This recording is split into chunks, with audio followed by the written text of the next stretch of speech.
Algo tienen las historias de asesinos seriales que hace que no podamos dejar de verlas. No sé si es el hecho de meternos en la mente de estos criminales y ver cómo cometían sus delitos, o el seguir paso a paso la investigación para encontrarlos y tener la esperanza de que paguen por todo el daño que hicieron. Y precisamente para los fans de este género, el pasado viernes 2 de abril llegó a Netflix La Serpiente, que es una miniserie que cuenta la historia de Charles Sobhraj, uno de los más grandes asesinos del continente asiático y que durante los 70 fue el culpable de más de 12 muertes de turistas. En 8 episodios, esta serie, producida por la BBC y protagonizada por Tahar Rahim, Jenna Coleman y Billy Hole, nos cuenta la historia de Charles Sobhraj desde sus inicios, un poco como en varias líneas de tiempo. Entonces lo conocemos en su juventud, durante su época de mayores crímenes o de mayores asesinatos y hasta su aprehensión. Y en este Detrás de contaremos la verdadera historia de Charles Sobhraj y todos los crímenes que hicieron que se convirtiera en uno de los hombres más buscados de todo el mundo. Yo soy Betty Lara y dicho esto, comenzamos.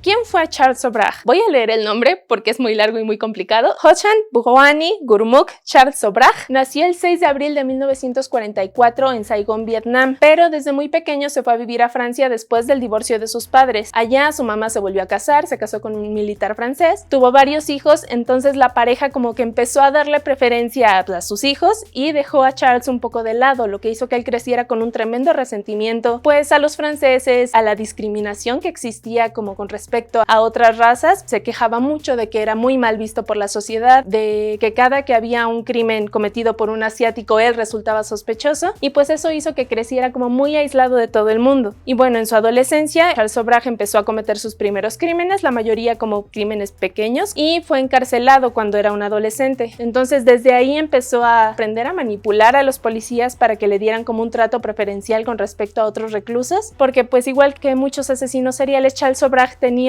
pues sí una personalidad como bastante encantadora, una habilidad tremenda como para poder leer a las personas y saber como por dónde llegarles, y pues fue algo que empezó a desarrollar desde muy joven. En Francia también se casa con una mujer llamada Chantal Compagnon, que en la serie conocemos con el nombre de Juliette, y que pues era parte de una familia francesa muy conservadora. Entonces pues ellos dos se casan. Para el caso, Charles tenía todavía problemas con la ley, entonces en 1970 la pareja sale huyendo y empezaron a radicar en India. De ese mismo año, en la ciudad de Mumbai, Chantal dio a luz a una niña llamada Usha, que pues fue la primera y la única hija de Charles Sobhraj. Y pues bueno, ya instalados en Asia, Charles seguiría con sus crímenes, sería encarcelado en varias ocasiones, pero pues como era de esperarse, Chantal al paso del tiempo se cansó de la vida criminal de su esposo, se cansó de tener que estar criando a su hija prácticamente sola, entonces pues se separó de Charles Sobhraj y regresó a Francia. Pero sería después de 2 años de esta ruptura que Charles Sobhraj empezaría tal cual como con su racha de asesinatos. Y bueno, ¿cómo mataba Charles Sobhraj?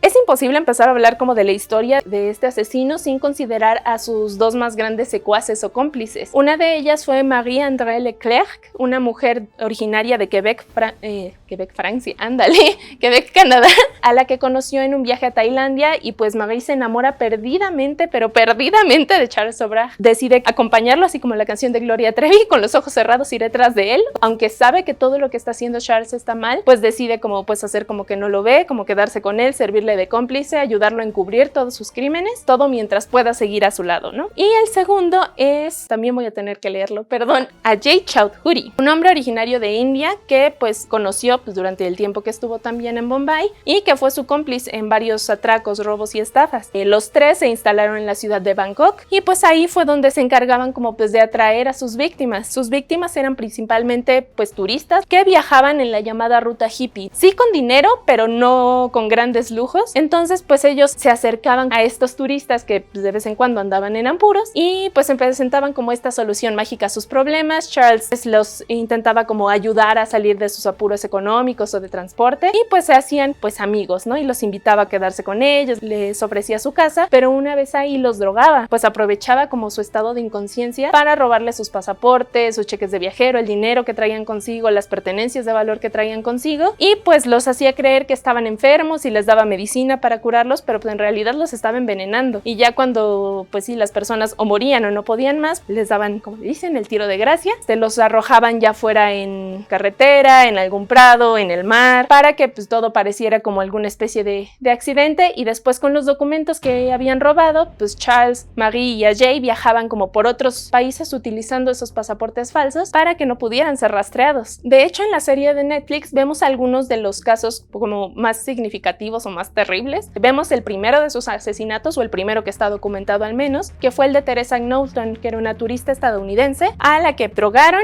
le robaron sus pertenencias, la arrojaron en la costa del Golfo de Tailandia. Pues unos pescadores la encontraron y originalmente se determinó que había sido un ahogamiento accidental, pero ya después, con los estudios forenses, pues descubrieron que no, que la chica había sido intoxicada y arrojada al mar para que pues, se ahogara ahí y todo pareciera como un accidente. Otro de los casos que vemos, y que es tal cual como con el que empieza la serie, es el de una pareja de estudiantes holandeses que en la serie conocemos como Willem Bloem y Helena Decker, pero en la vida real se llamaban Henk Pintaja y Cornelia Hemker. Entonces estos dos estudiantes eran pareja, de hecho conocieron a Charles y a Marie en Hong Kong y ellos los invitaron a ir a Bangkok y les dijeron que les iban a ayudar como a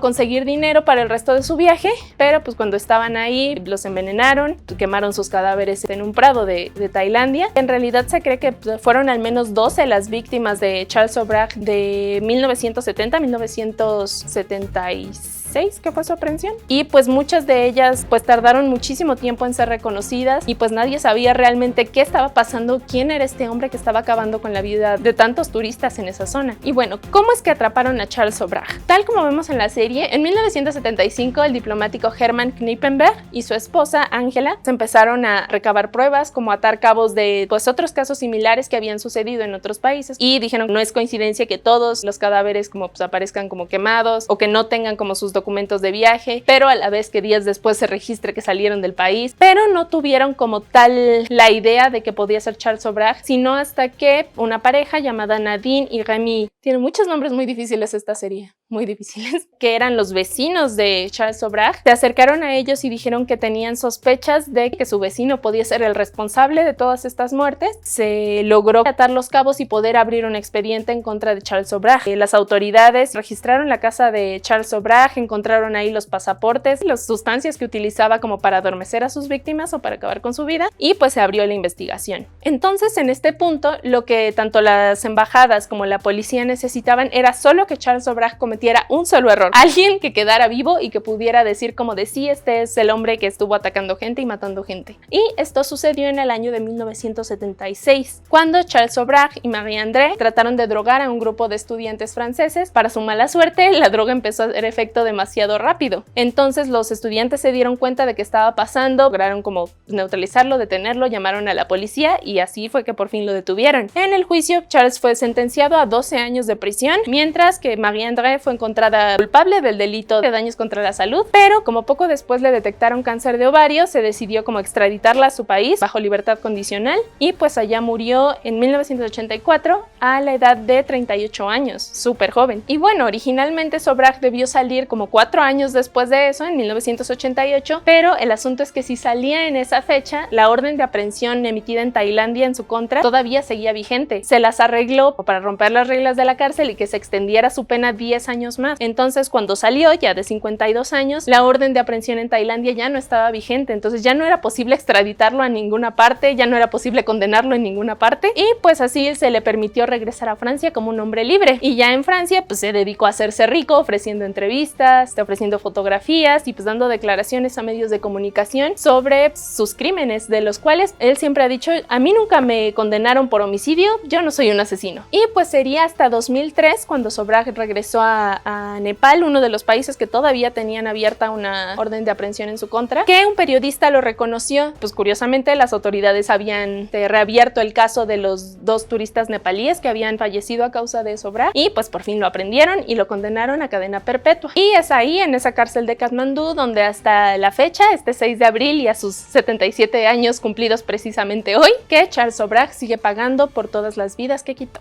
Y bueno, eso es todo en este detrás de la historia real de Charles Sobhraj y de la serpiente de Netflix. Cuéntanos qué te pareció, si ya viste esta nueva miniserie, qué otras dudas te quedaron sobre la vida de Charles Sobhraj o qué crees que pasó con Ajay. Y si te gustó este video, no olvides regalarnos un like, suscribirte a nuestro canal, compartirlo con tus amigos y activar la campanita para que sepas cuando salgan nuevos videos. Yo soy Betty Lara y hasta el próximo martes.